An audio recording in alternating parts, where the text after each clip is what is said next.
இப்னு Umar ரலியல்லாஹு அன்ஹு அவர்கள் ஒரு தடவை மக்காவினுடைய ஒரு பகுதிக்கு செல்கிறார்கள். அந்த நேரத்தில் ஒரு ஆட்டிடையன் ஆடுகளை மேய்த்து கொண்டிருக்கிறான். அந்த நேரத்தில் அந்த ஆட்டிடையன் இவர் அழைத்து, அந்த ஆட்டில உண்ட எனக்கு தா, நான் காசு தருகிறேன். உன்னுடைய எஜமான் கேட்டால் அந்த ஆட்டை ஓநாய் பிடித்து விட்டது என்று சொல், அப்படி என்று சொல்கிறார்கள். அந்த வார்த்தையை கேட்டு போட்டு அந்த இடையன் எதுவும் சொல்லல, போயிட்டே இருக்கிறார். இப்னு உமர் அவர்கள் ரலியல்லாஹு அன்ஹு அவர்கள் அந்த இடையனை கூப்பிட்டு பதில் சொல்லி போட்டு போன்னு சொல்றாங்க. அப்ப அவன் சொல்றான், என்னுடைய எஜமான் இந்த காரியத்தை பார்க்காவிட்டாலும் என்னுடைய ரப்பு இதை பார்த்து கொண்டிருக்கிறான், நான் எப்படி இந்த மோசடியை செய்ய முடியும் என்றான். உடனே இப்னு உமர் அப்படியே இமோஷனல் அடைஞ்சு அழுகிறார்கள்.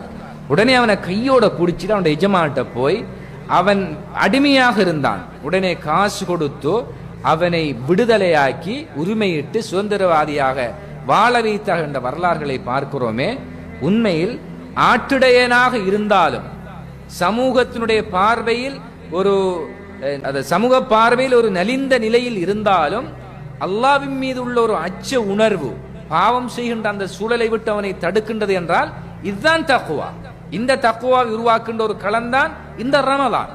எனவேதான் எந்த ஒரு பாவம் செய்வதற்கான ஒரு சந்தர்ப்பம் கிடைக்கின்ற நேரத்திலும் நாம உஷாராயிடும், அல்லாஹ் என்னை பார்க்கிறான், இது தொடர்பாக அல்லாஹ் விசாரிப்பான் என்ற இந்த தக்வா உணர்வு வந்துவிட்டால் அது நம்ம வாகனத்தில் இருக்கிற ஒரு பிரேக் மாதிரி. வாகனம் நமது கட்டுப்பாட்டை மீறி செல்லுகின்ற போது அந்த பிரேக்கை நவிச்சு எங்களுடைய கட்டுப்பாட்டுக்குள் அந்த வாகனங்களை நாங்கள் கண்ட்ரோல் செய்கின்ற ஒரு நிலை போன்றுதான் தக்வா என்பது.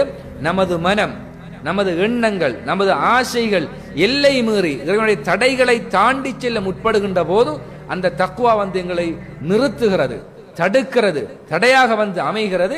நாங்கள் எங்களை சுதாகரித்துக் கொண்டு ஈமானிய வெளிச்சத்தின் பக்கம் செல்லுகின்ற ஒரு நிலையை நாம் ஏற்படுத்திக் கொள்ள வேண்டும்.